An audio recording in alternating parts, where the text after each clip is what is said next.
Hello, you lovely, lovely people, and welcome to the latest episode of the BJJ Strength podcast. Today, I'm really excited to bring to you an interview with Jiu Jitsu black belt and Jiu Jitsu author Chris Matakas. I'd describe Chris as maybe a philosopher of Jiu Jitsu, if there is such a thing, and he's authored, I believe it was 5 books he mentioned in total. I'll put links in the show description below so you can get access to them. But several different books related to, I suppose, the art of learning Jiu-Jitsu and different ways that you can approach your learning Jiu-Jitsu to make the most out of the art itself, but also how to improve yourself as a person. So Jiu-Jitsu being a self-development tool rather than just a martial art in itself.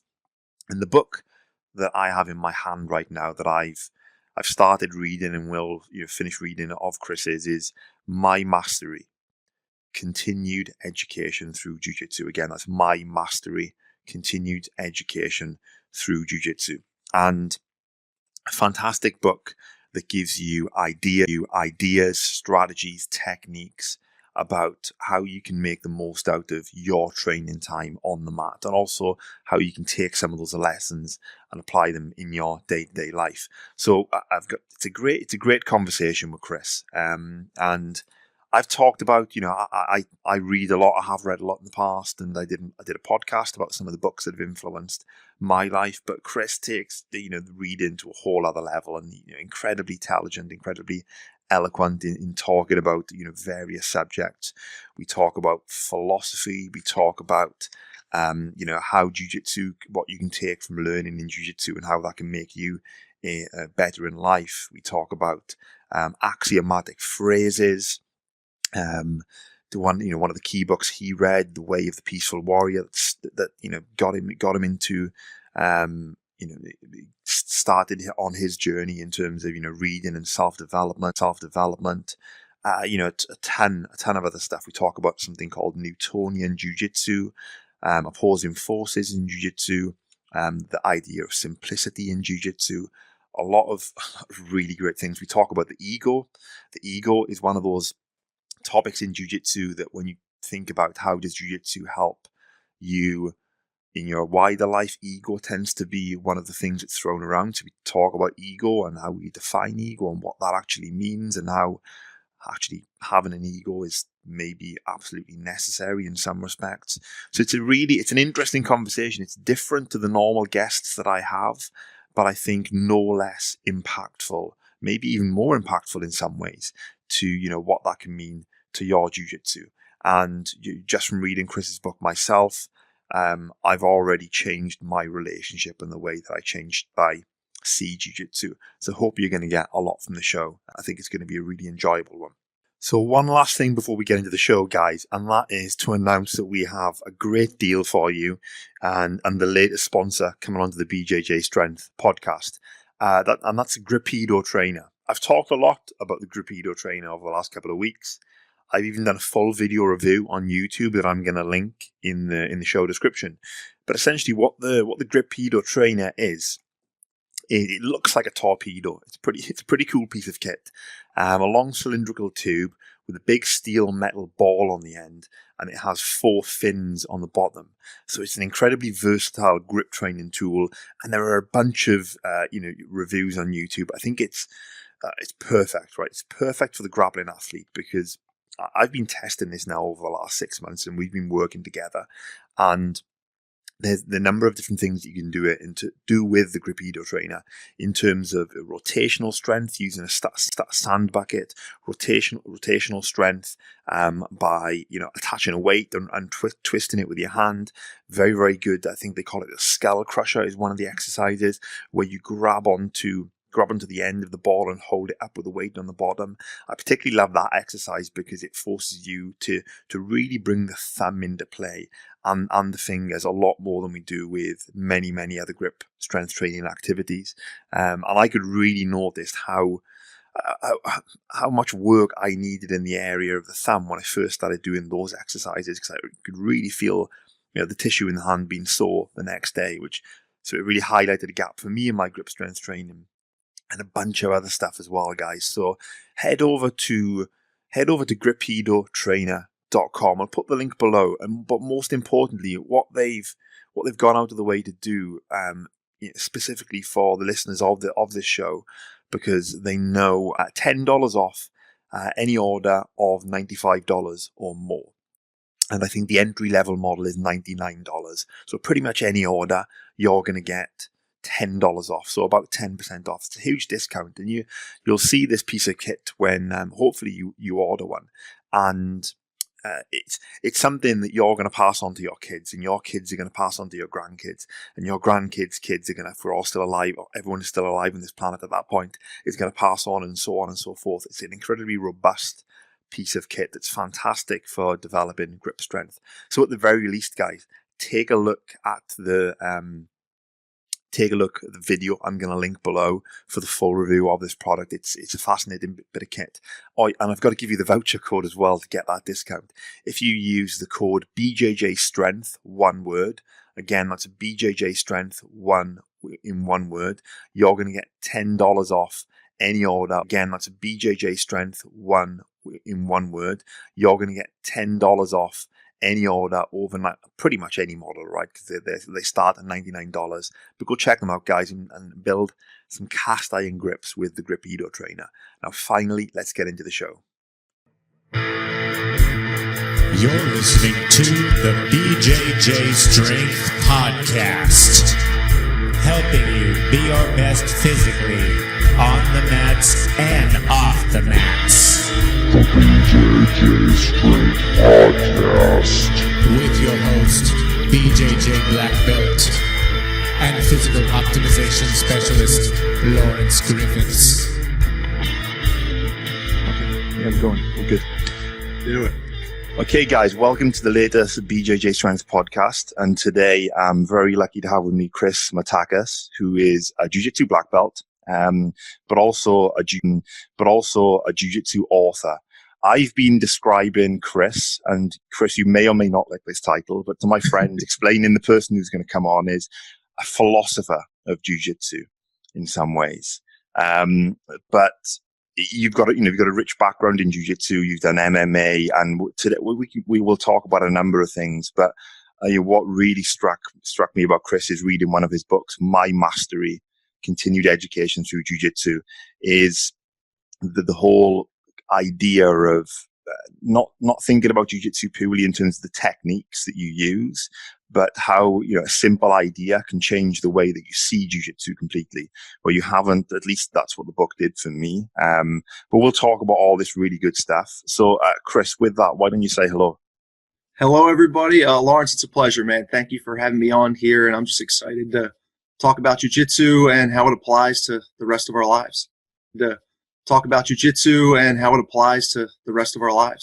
Yeah, absolutely. And Jiu Jitsu as the vehicle is one of the chapters of the book, right? And how it's, and yeah, I really believe that, pursuing anything sincerely, you kind of learn the constituent elements of mastery that apply everywhere else. And for me, I have studied Jiu Jitsu with the best teachers, the most amount of time I put into anything, with the most opportunities I've ever had, and the most free time, from basically 22 to 32, Jiu-Jitsu is all I've done.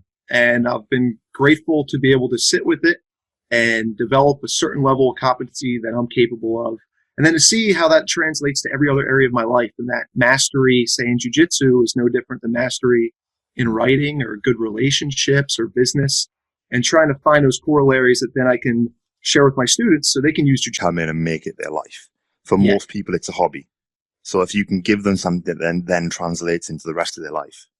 And I think that's an important point, right? I think so many students come in and they think that the teacher demands of them that they train 7 days a week, twice a day, and it's just not feasible for 99% of students. And for the teacher to come in and say, hey guys, whatever Jiu-Jitsu is for you, if it's just a way you lose weight, or if it's a skill you want to learn, or if it's just a community that you want to be a part of, you can come in and you can use Jiu-Jitsu as a vehicle for your own development in whatever way Jiu-Jitsu fits into your life.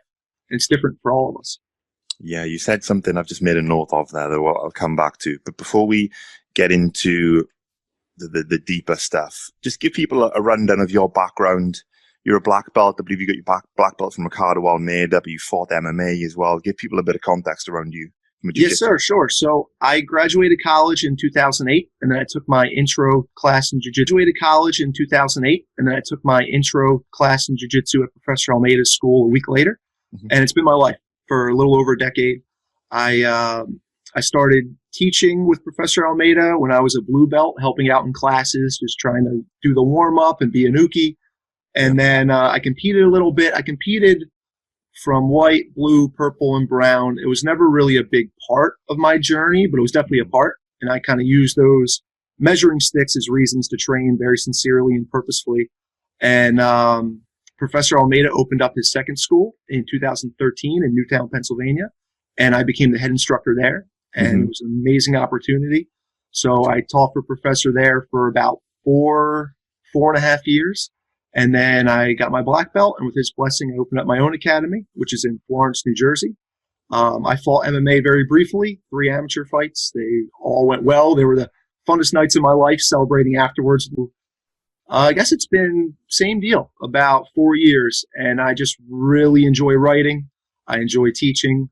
I love jiu-jitsu, and writing for me has been pairing all those things together in a way where I can try to share jiu-jitsu with others through another discipline. Mm. And what was your education in?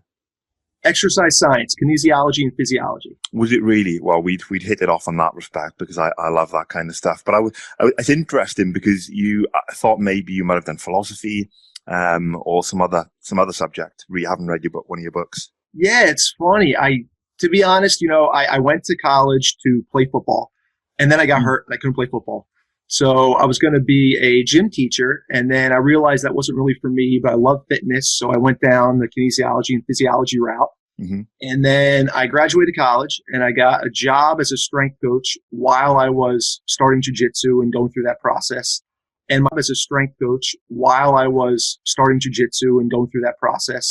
And my bosses were big readers. They were 2 amazing guys that were very into personal development. Mm-hmm. And around 22 years old, I started actually becoming a student, and reading books. I remember the first one I read was The Way of the Peaceful Warrior by Dan Millman.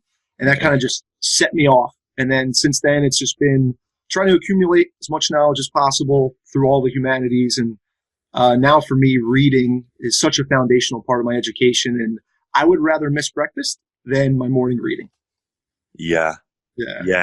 I used to commute to work when I was in London, and I'd have an hour bus journey there and back, and I'd read for an hour. I'd either read or I'd write. Awesome. And it was amazing. But then since I've moved to the US and now I work from home, I don't have the commute. And last year I really slacked on my reading. Okay. And I've noticed already this year that I've made the habit of 30 minutes every morning. Good for you. That's fantastic. Noticed already this year that I've made the habit of 30 minutes every morning.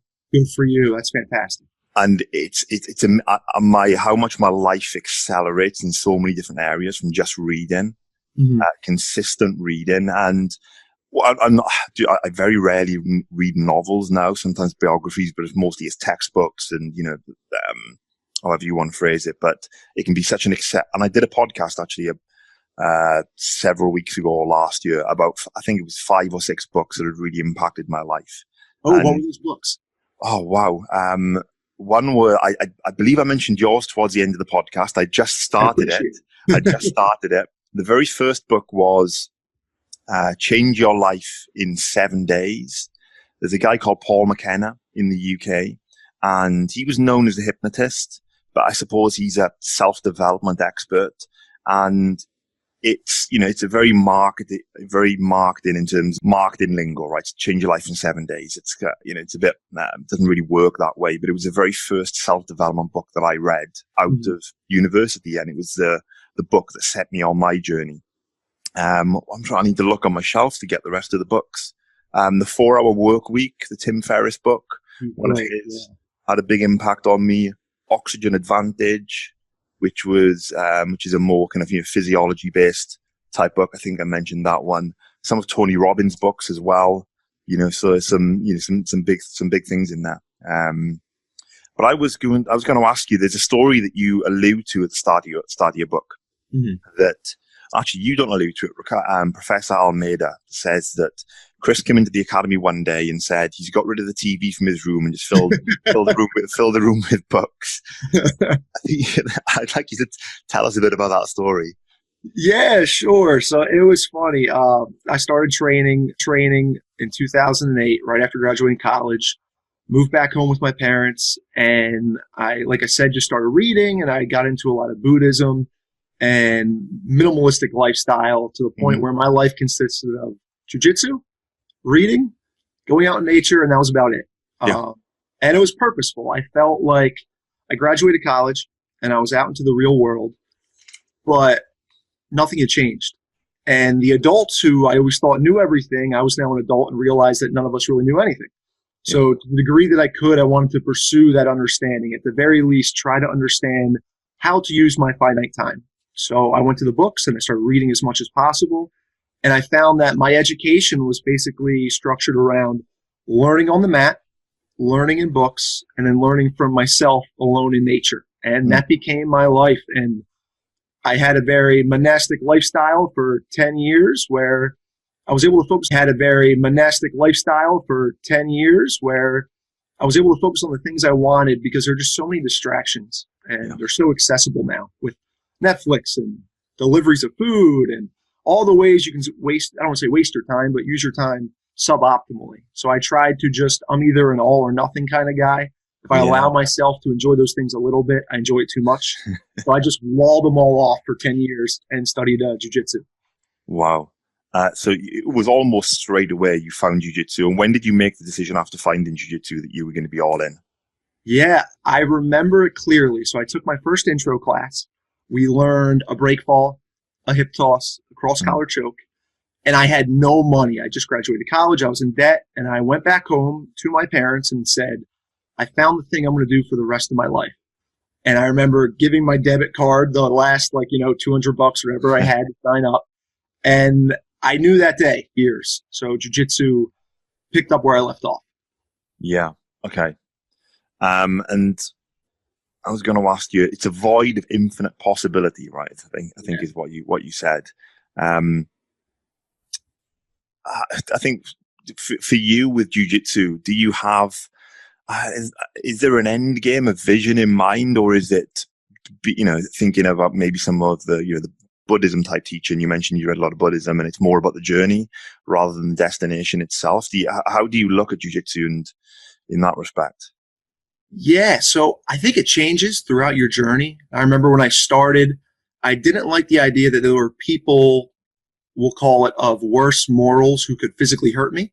And that might be a very unsophisticated way to begin an adventure. But for me, that's what drove me. I wanted to really learn self-defense. And then it became a vehicle for personal development, which it still is.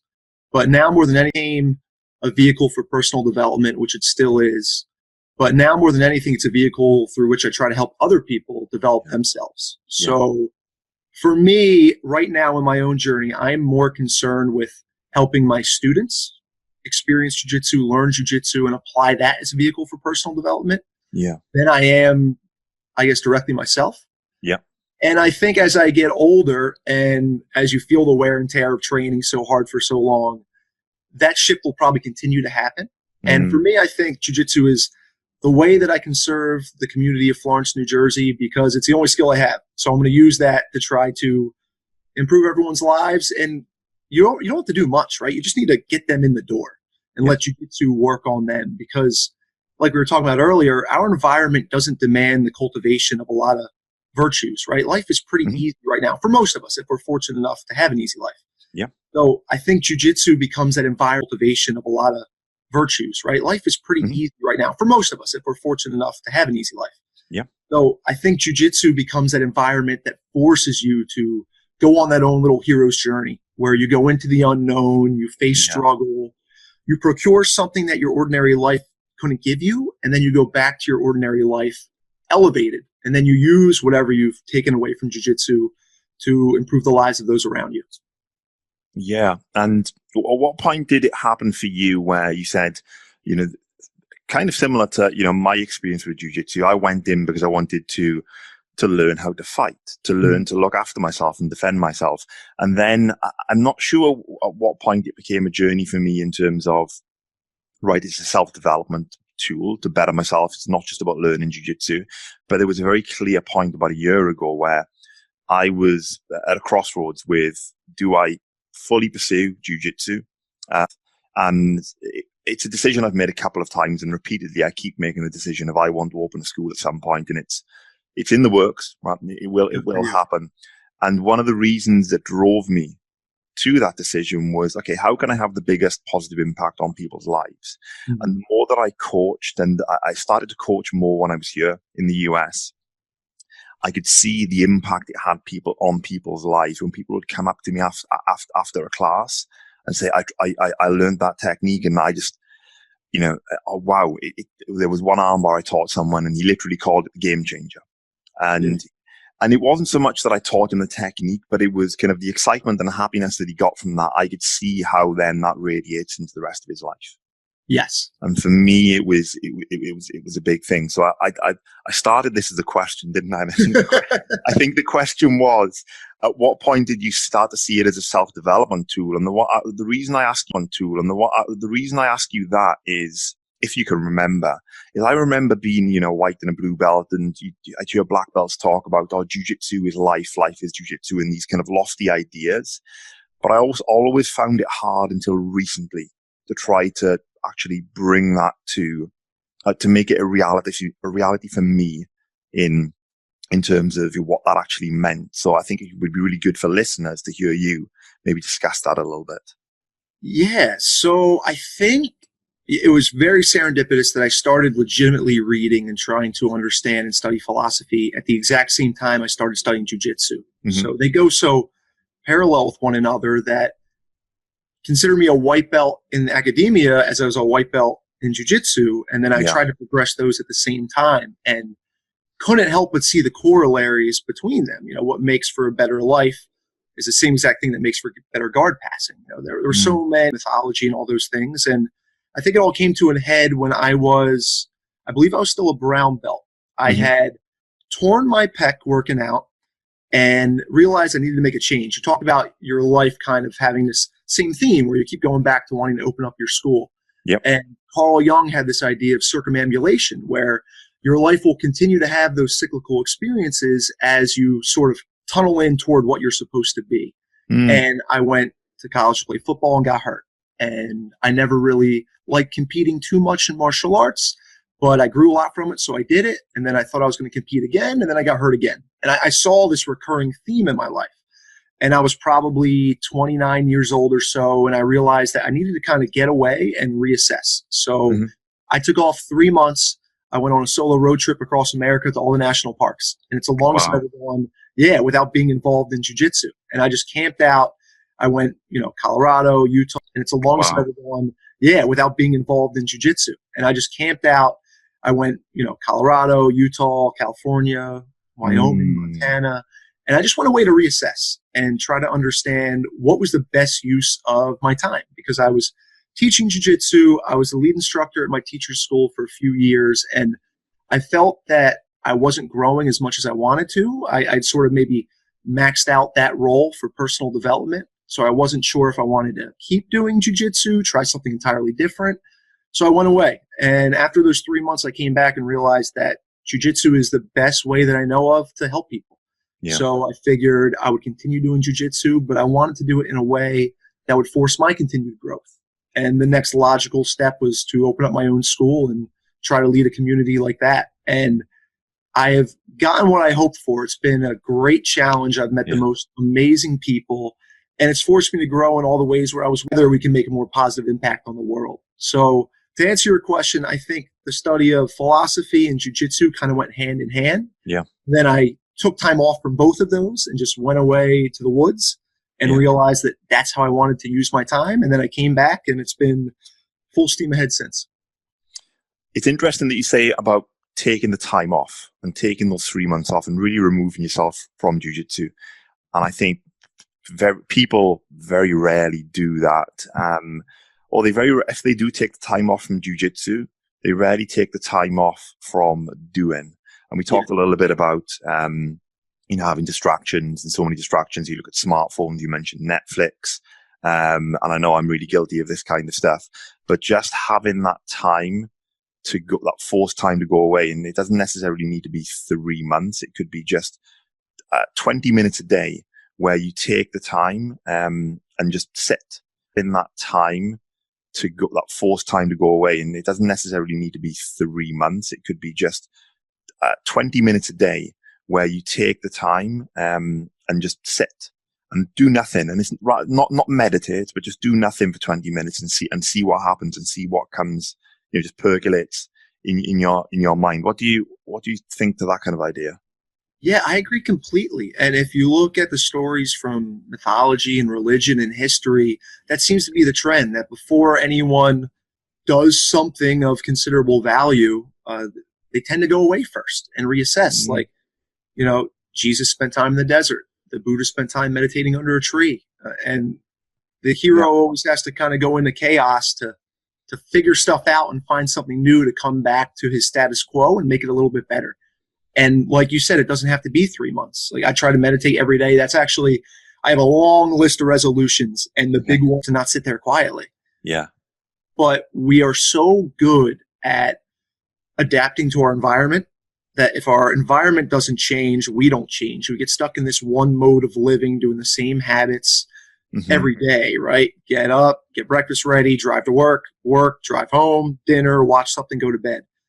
And that may work today, but if what you're doing today isn't in line with the overarching vision of your life, you need to constantly reassess that, whether go away to the woods for a day or a month, or just meditating for 10 minutes, or just sit and journal and think about, did what I do today bring me closer to my distant goal of who I want to be?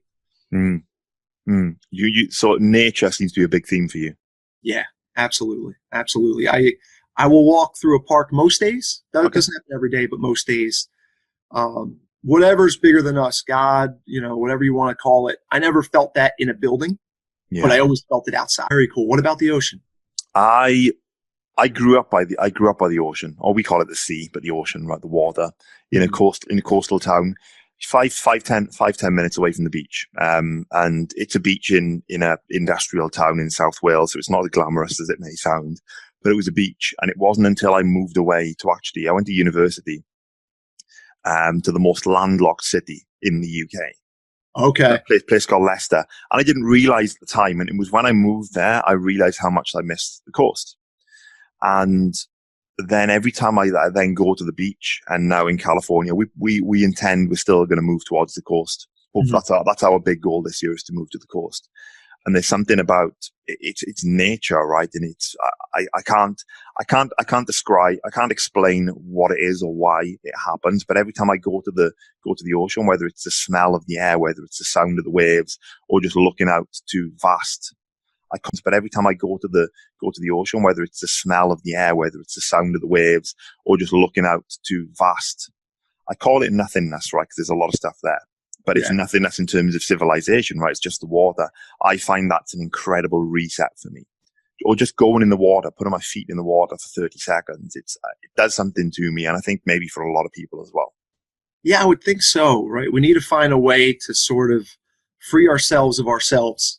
And there's no better way to do that than, say, jiu-jitsu, that's so difficult that you have to forget about yourself while you try to figure it out, or nature, when you just get connected with something so much bigger than yourself. And it's a very calming effect. It's a really special experience that I would hope everyone can find a way to, no matter how ordered your life is or where you live, find time to commune with what's bigger than you. And, in a building, we're walled off. Right. And if I can only see 5 feet in front of me, the drywall, I feel like that's it limits my thought process. But when I'm outside, like you described, looking out at a big horizon, I feel like my mind gets bigger and can open up more as well. I always wonder about that piece, about looking out over the horizon. And I've always been fascinated with having a house that has a view. Doesn't really matter what the view is, but some kind of view. And my wife and I have talked about this because we like to hike, at least once a week, every other week. And I think it could come back to it's evolved within us to want to have a view so we can see predators. we can see potential attackers. I don't know if you've thought about that. I think you have. Absolutely. By the look of your face nodding. Yeah. It's funny you say that because I've completely changed the way I thought about jiu-jitsu because I'm writing another book and I'm doing nothing but listening and reading Jordan Peterson. I'm not sure if you're familiar with him. Do you know what? Month. And my rule is if someone mentions it to me, two different people mention it to me within a short succession of time, I have to look into him. So I have to look into him now more. That's a good rule. Yeah.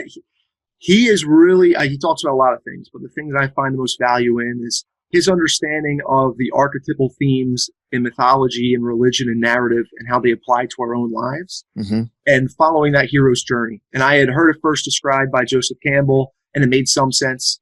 And then I heard Jordan Peterson describe it and it made perfect sense. And he could reference those truths through any of the humanities. And it's changed the way I view jiu-jitsu because he talks about that idea of you go on a hero's journey and you leave home and you encounter some anomalous chaos, a dragon, and you fight that dragon. And as a result, you're stronger and you come back to your community.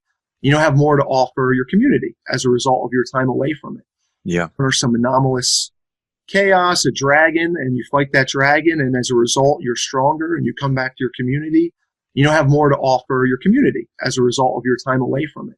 Yeah. And I think that's what we do every day on jiu-jitsu, right? So you go into the mat, you leave your family or your job, and then you confront a dragon, right? Your training partners or the challenge that jiu-jitsu provides. And what doesn't serve you dies off and you acquire new information and you grow from that. And then you come back outside of the jiu-jitsu academy into your home, say you with your kids, and you're a better father as a result of the lessons you've learned.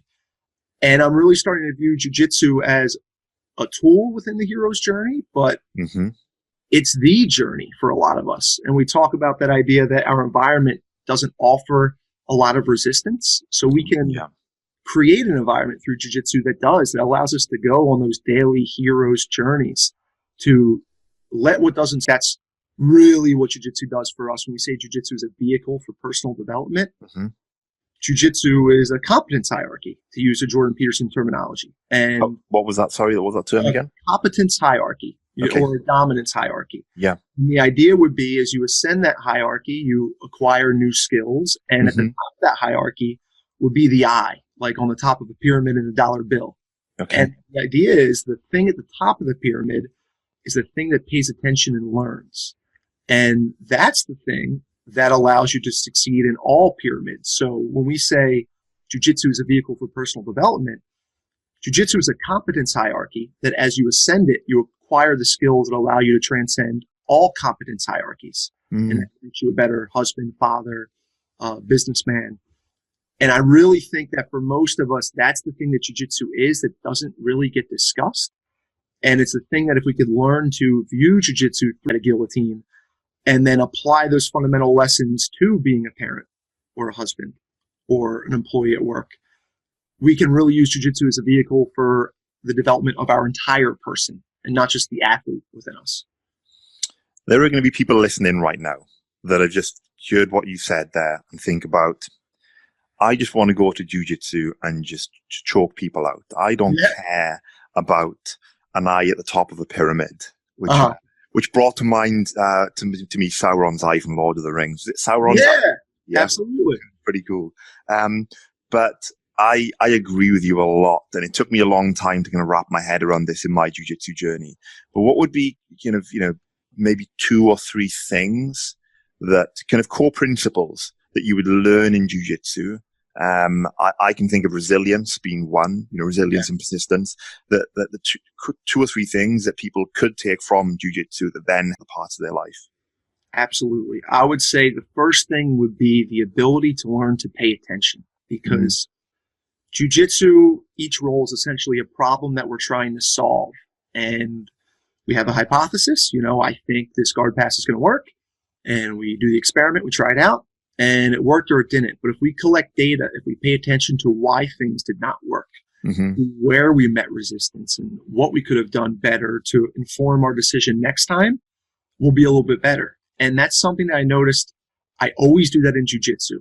I always bring a notebook onto the mat. I always have a purpose for my training. I'm working on this idea. Yep. And I hyper-focus on that idea. And then after class, I ask questions, I take more notes, and then I come in the next time around a little bit better. And I do it again. And you continually revivify your understanding through that cyclical process. But I never did that anywhere else in my life. I love all my through that cyclical process, but I never did that anywhere else in my life. I love all my friends, but I was never as purposeful about building relationships as I am about getting better at passing half guard. So because it's the instant feedback in jiu-jitsu, you know immediately when something was wrong. You know, you get choked. We simulate death because of it. And you don't get that kind of feedback in life. You know, your bad habits in jiu-jitsu get you caught today, but a bad habit in life may take 30 years to catch up with you. Yeah. So the first one would be pay attention. The second one would be, after having pay attention, confront the dragon, right? To use that archetypal terminology. You know, you're training and say, my great friend Pete keeps sweeping me in De La Riva guard. I need to learn how to pass De La Riva guard. And I could just shy away from it and try to avoid his De La Riva guard and let the dragon grow, so to speak, as I get weaker and it gets bigger. Or I could confront it. I could pay attention and say, I don't know how to pass De La Riva guard. So I'm going to spend all my time in De La Riva guard. And I'm going to confront it head on and purposefully.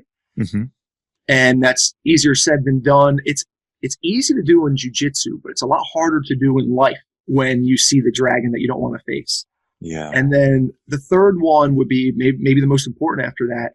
So you pay attention, you confront the dragon, and then embrace the idea of death and rebirth, right? Identify as you are the thing which changes across transformations rather than this like solid fixed structure that's Laurence or Chris. Because by fully identifying with what you are, that impedes your ability to become something different. So for me in my own jiu-jitsu experience, I've always been more concerned with learning and figuring out what I'm doing wrong than reinforcing how well I'm doing things right. And to use another Peterson phrase, by making friends with what you don't know, you allow what doesn't serve you to burn off, and then allowing that to inform future action. Those are the things that jiu-jitsu teaches us, that if we apply that to the rest of our lives, we're good to go. You mentioned relationships with friends and how you didn't really try to progress the relationships with your friends previously. And I think relationships is probably the best example for how we can fall into the same day-to-day patterns, whether it's with my wife, with my kids, with my friends, with my parents, whoever it may be, and learning to pay attention, right? Learning to pay attention. Okay, we've just got into the same argument about doing the dishes. My wife and I don't argue about doing the dishes, but just in case she is listening, because I do them all. No, I don't.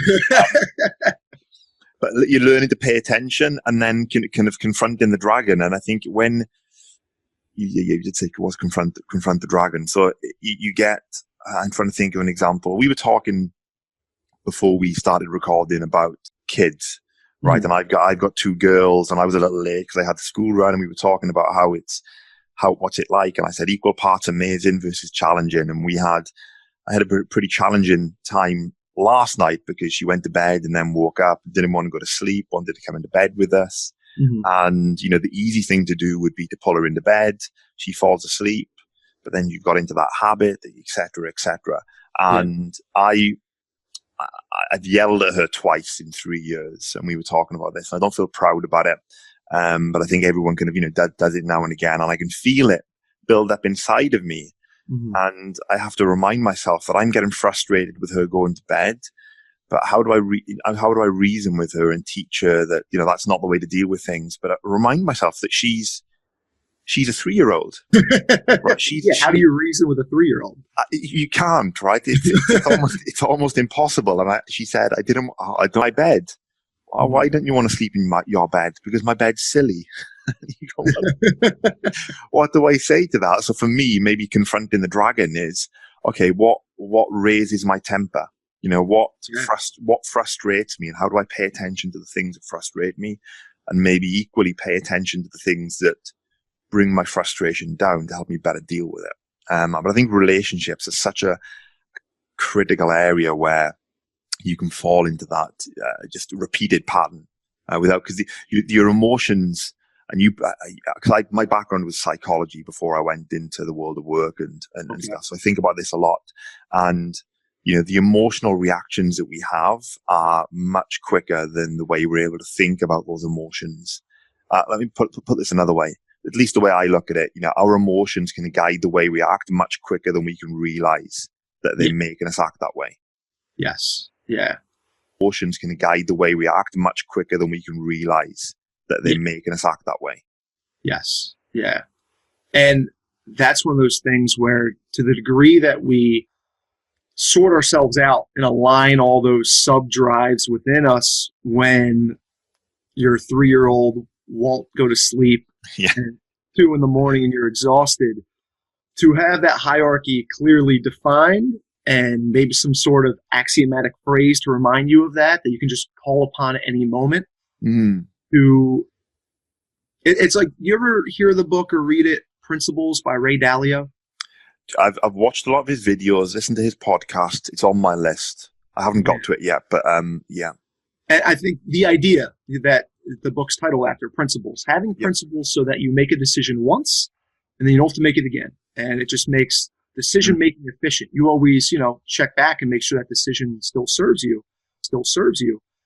But to have those non-negotiable, predetermined responses to the many things that happen in life, and if you can structure them where you codify, this is just another one of those experiences, and when those experiences happen, a guy like me responds X, it makes it a lot easier, because there's so many things to attend to in our lives, and it's so chaotic. And for me, with the idea of following that hero's journey that we're all on, and to use more Peterson terminology, because that's just what I've been studying exclusively almost for a while, to voluntarily confront the unknown on behalf of the good, right? To embrace the role of the archetypal hero and go into what I don't know to learn more, to be better.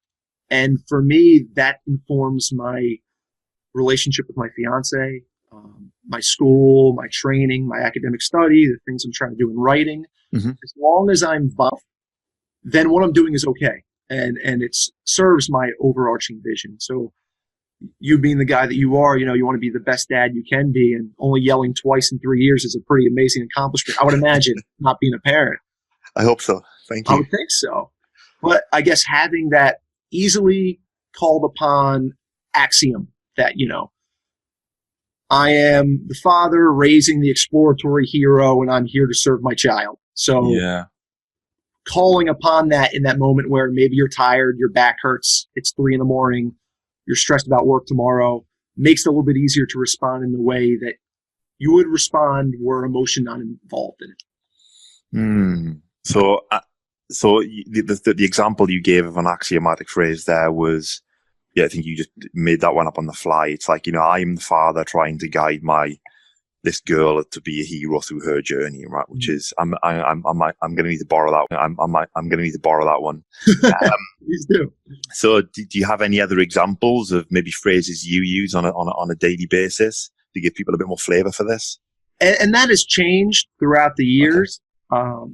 Right now, it's voluntarily confront the unknown on behalf of the good, because the value of those phrases are its applicability across disciplines. So the more generalist approach that applies in my health, in my finances, in my relationships, in my jiu-jitsu, the more useful it is and the less thinking that's required in that moment. So I guess I have tried to always find things that apply in all areas of life, whether it's, the Solomon idea of this too shall pass, or, I can't think of any others offhand that I've used, but for right now, it's voluntarily confront the unknown, because voluntarily means that I'm choosing to confront the unknown. So for me, when I choose to do it, then I operate as best I can in conjunction with my overarching goal of everything is a vehicle for personal development. And in order for me to grow,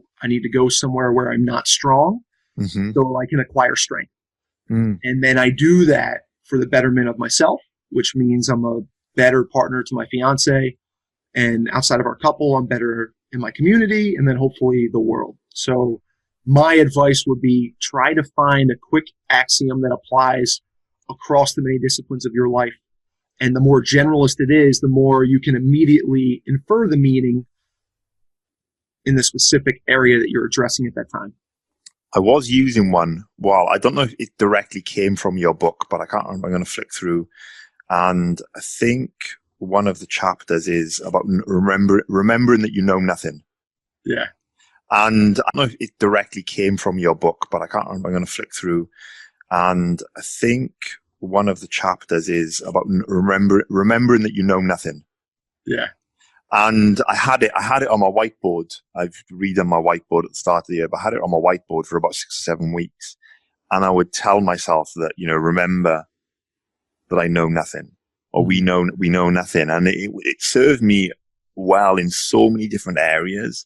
If I was having just a conversation with someone, I think particularly with someone that you've not met, we're humans and we make snap judgments, and it's a survival mechanism, and it's not, I think saying that you don't judge is a lie. I think we all make judgments based on, how the person looks and acts, etc. And it became a very, very good phrase for me. And that's just one example of remember that I know nothing. And I know nothing about that person. It reminded me to, don't judge that person based on how they look, how they speak, give them all the respect that you would when first meeting someone until they give you a reason to otherwise. And that's just one example, actually. But even in Jiu Jitsu, remembering that I'd say to myself, remembering that I know nothing, I would look at it almost then with a child's eyes.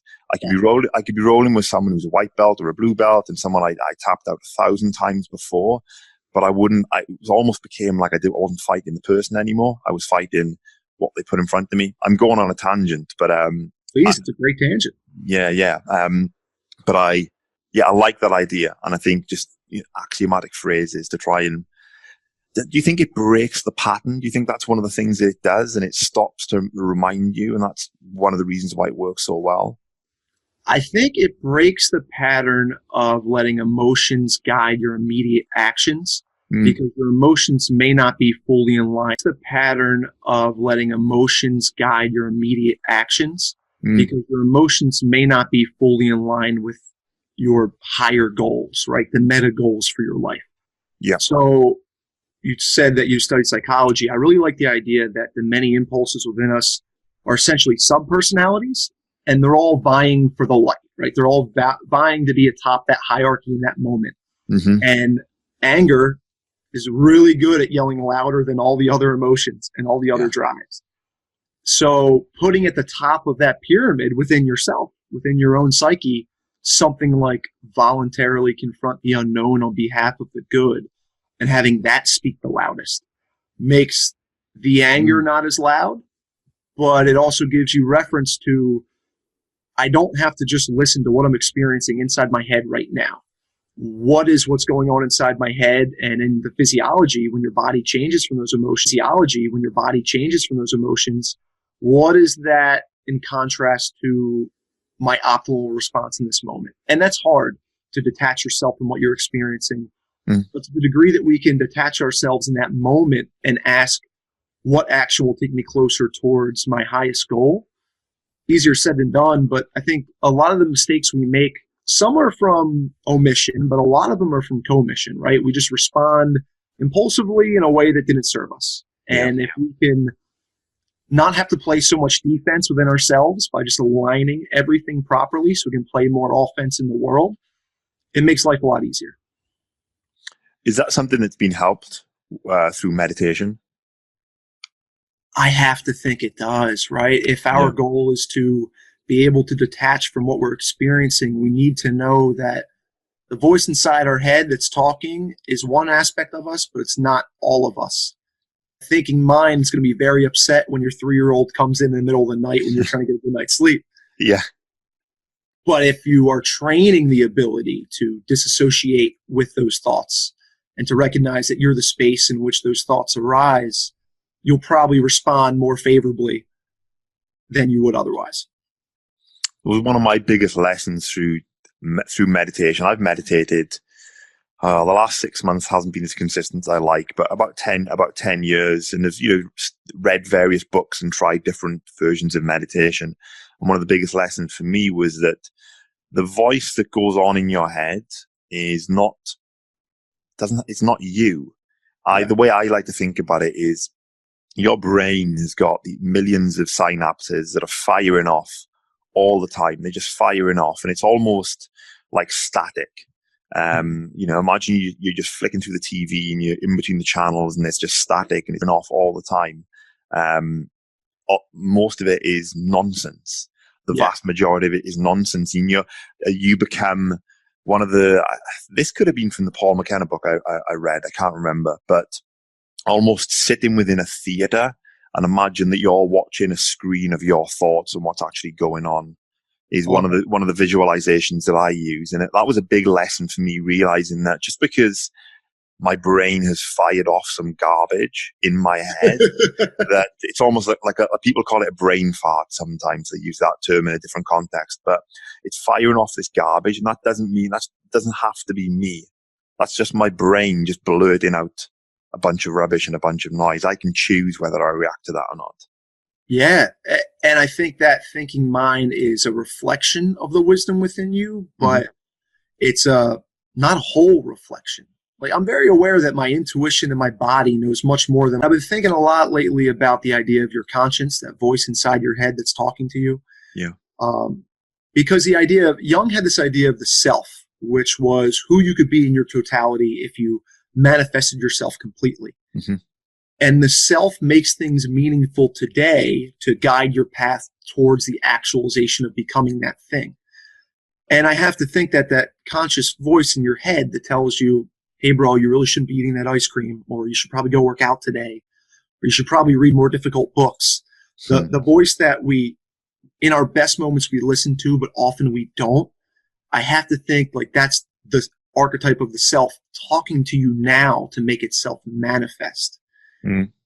And it's so easy to ignore that voice. I know in my own life, the times that I have not, I can remember clearly making huge mistakes in life when something in me said, bro, don't do this thing. And you do that thing and we all know what happened. I can remember clearly making huge mistakes in life when something in me said, bro, don't do this thing. And you do that thing and we all know what happens from there. Yeah. I think I really wanted to speak to you about a lot of stuff, right? But one thing was the ego.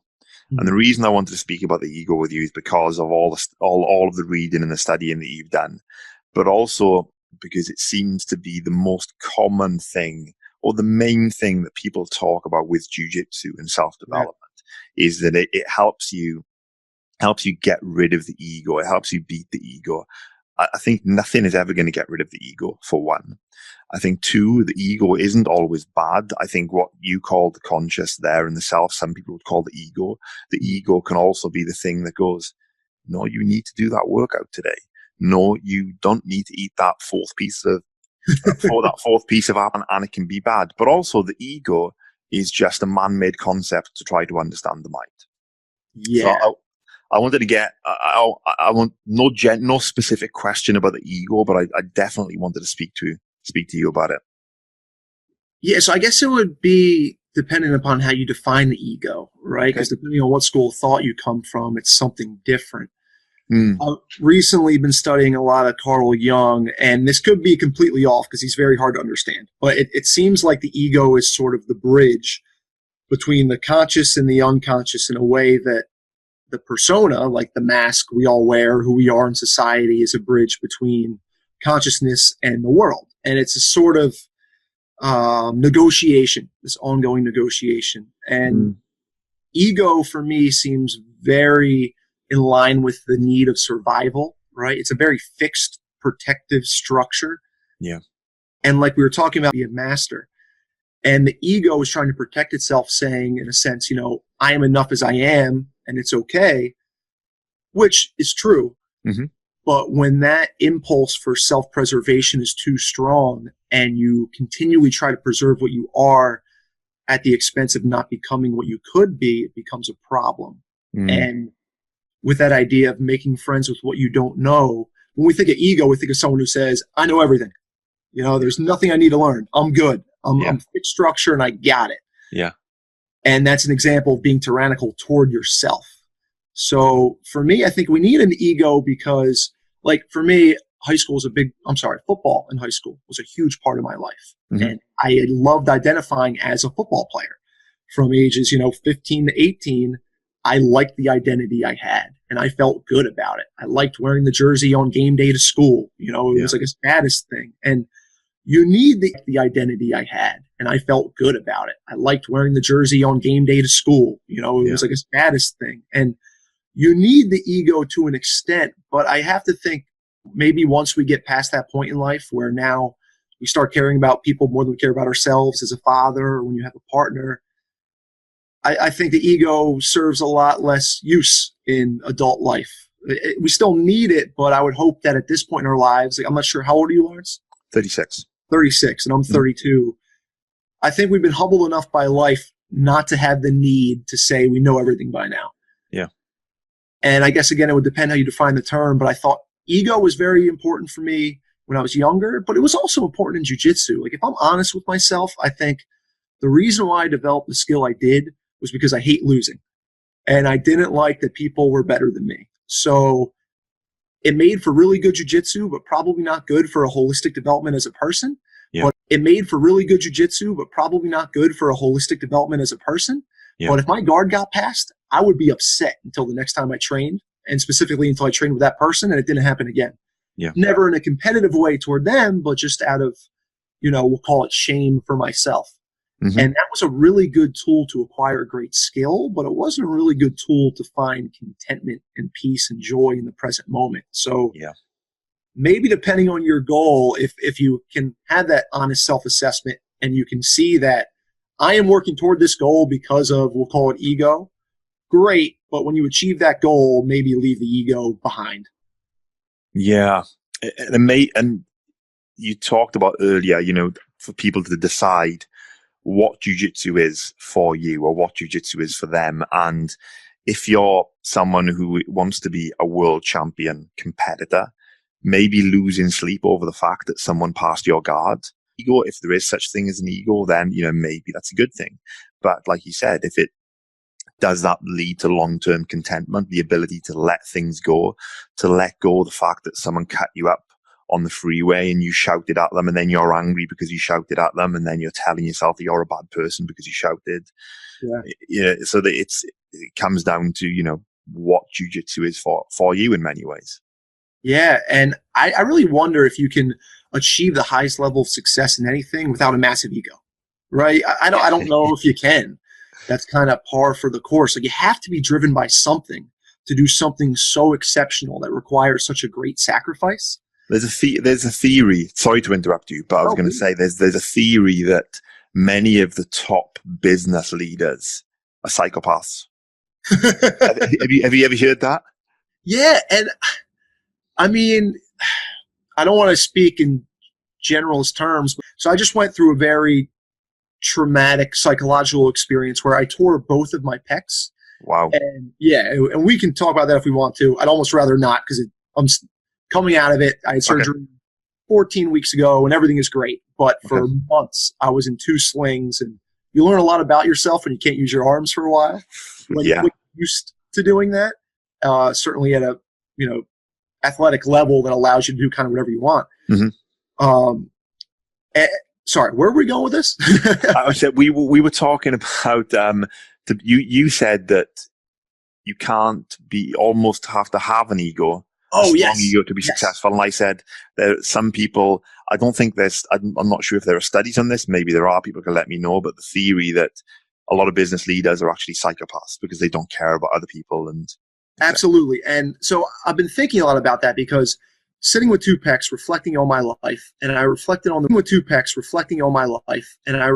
relationship I had to myself in whatever sports I played. And in every training session, I was kind of tacitly driven by the sense of, I am not enough as I am, but if I get a little bit better today, I'll be a better version of myself, and I'll be like almost more worthy of being. And then I try to sit with that and understand it. And I went back to reading some Buddhism things, and it seems like we're driven, any high achiever, right, is driven either by like love or shame. And I guess you could kind of pull shame in with the ego thing, that feeling of not being enough, right? The not enoughness. And that's a powerful motivator, and that will drive you to do a lot of things. And I think being driven purely by love is so much rarer that if my hypothesis is right, that at the most fundamental level, you're either driven by a sense of pure love or I'm not enough as I am, which we could link to the ego. I have to think the vast majority of high achievers are at least initial to I'm not enough as I am, which would be driven by the ego rather than love. So I think it's incredibly common. I think it almost has to be. Yeah, absolutely. Absolutely. To tell yourself that every day that in many ways that you're not good enough to make yourself get better. And you can hear people like, I'll say LeBron James, because I listened to an interview with him recently, and he's never content. He's never fully content with how good he is. And that, maybe there are other ways. Maybe you could do a study across all these high achievers and find out actually it's not that important, but it does seem to be a common theme in that I've never been satisfied. But what does that mean for satisfaction in the day-to-day life? Maybe he's satisfied with other stuff, but he uses it as a driver just for his basketball. I don't know. I think that's the question. And you mentioned Tony Robbins earlier, and he codified it as the science of achievement and the art of fulfillment. Good at achievement, but fulfillment's the hard part. Yeah. Especially when your achievement is driven by a sense of not being fulfilled. And that's the reason why you're achieving.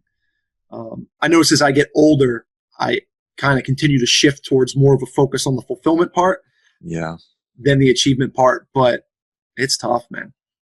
It's a balance. Maybe you need a little bit. Maybe you need a little bit of both, right? You need a little. I'll call myself a guitar player, right? I can play the guitar, but I'm constantly getting better. And there are times when I feel like I'm Jimi Hendrix and I'm there in my bedroom and I'm hitting all these notes and it sounds amazing. And there are times when I'm like, what am I like? I'm a million miles away from being Jimi Hendrix. And it's that constant, always. Well, Tony Robbins calls it constant and never-ending improvement, right? Canny. And I think that's one of his axiomatic phrases, CANI, that he uses in one of his. And it's that constant, always. Well, Tony Robbins calls it constant and never-ending improvement, right? Canny. And I think that's one of his axiomatic phrases, CANI, that he uses in one of his books. So even someone who talks about fulfillment, it's that maybe. It's the learning for the sake of learning because you enjoy learning and improving from that respect rather than just to run away from pain or some kind of discomfort that you've got to try to fix. I don't know. Yeah. I think if you take the terminology of being and becoming, right?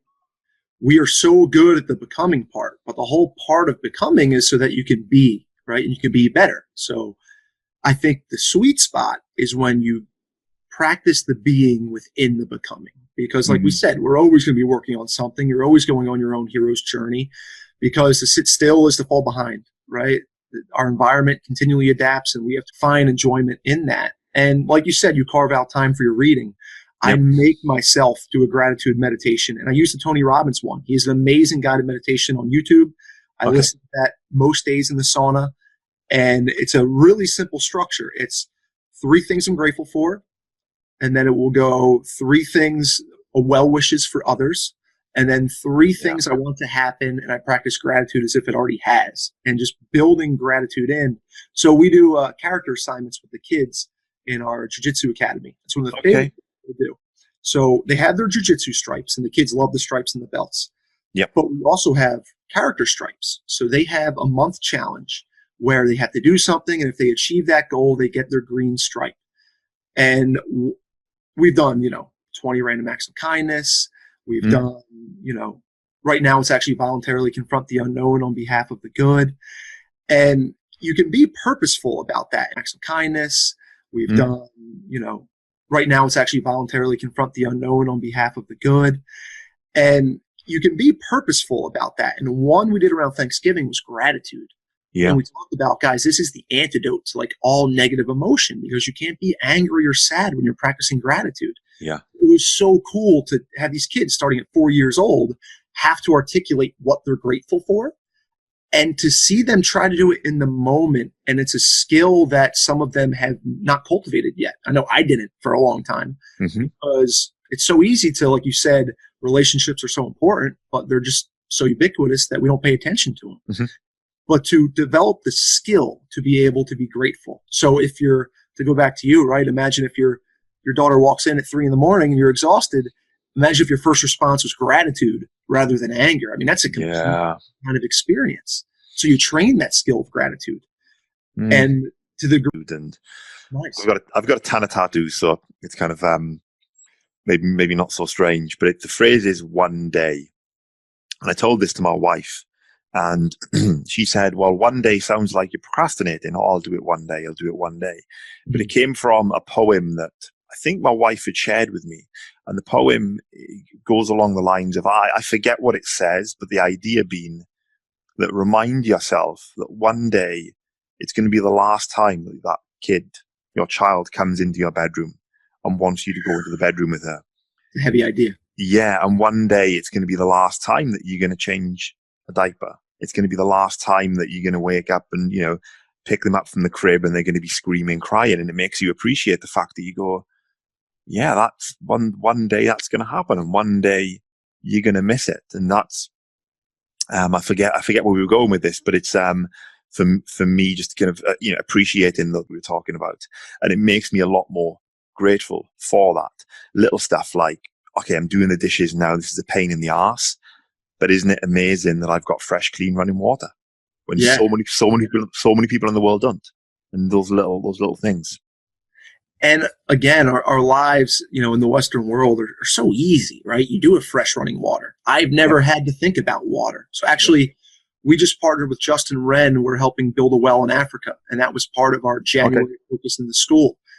And to, again, go to these kids and talk about, like, some people don't have water. That's so foreign to them. It's foreign to me. I only went without water when I would make a mistake hiking out for a few days and not know where the fresh water source was. But that was a purposeful pursuit of not having water. And we're so comfortable all the time. And that comfort makes things like your Wi-Fi isn't working seem like, some terrible, massive drag hill, because if we don't, it's like our souls atrophy from the comforts of our daily life. I have a theory that we as humans, we're constant innovators, and we constantly want to find better ways to do things, quicker ways to do things, easier way to do things to actually do less work. But it's made our life so comfortable. And if you look at the stats that, there's never been a better time to be alive in terms of our basic needs being met. Mm-hmm. We live longer for most people, right? There's always exceptions, but there's never been so many people out of poverty, I think, in the world. And, you can critique all these things, but in general, there's never been a better time to be alive. But the fact that we've got all these comforts actually maybe takes away some of the challenges. And actually, a smartphone is an amazing thing, right? And I've got my iPhone here, and the stuff that I can do with my iPhone is amazing when you think about it. Imagine you could tell someone, and the stuff that I can do with my iPhone is amazing when you think about it. Imagine you could tell someone even 25 years ago that you could watch live sport from around the world in the palm of your hand while at the same time speaking to your parents 4,000 miles away on Skype. Yeah. Right? It blows you away, but at the same time, it can suck you in. It can really suck you in. So it's kind of contradictory, right? So what we need as humans is challenge to allow us to grow, but we're always trying to find ways to make things easier for ourselves. Absolutely. Yeah. And it's walking that fine line. Yeah. That would be that Taoist symbol of yin and yang. And you have the white paisley and the black paisley, but that line that runs in between, that 1 foot in comfort and 1 foot in struggle, like that's that sweet spot where if we go too far in either direction, either our souls die or we die. But in that sweet spot, you find just enough resistance to grow, but to be able to keep playing the game. Yeah, there's an analogy, isn't there, about a butterfly, and where someone helps the butterfly come out of the shell. I'm not sure what the name is. I think must have heard this one. And they think, oh, I'm going to help the butterfly get out. So the cocoon, right? A cocoon. So they break the cocoon open, and the butterfly comes out of the cocoon, and the butterfly dies.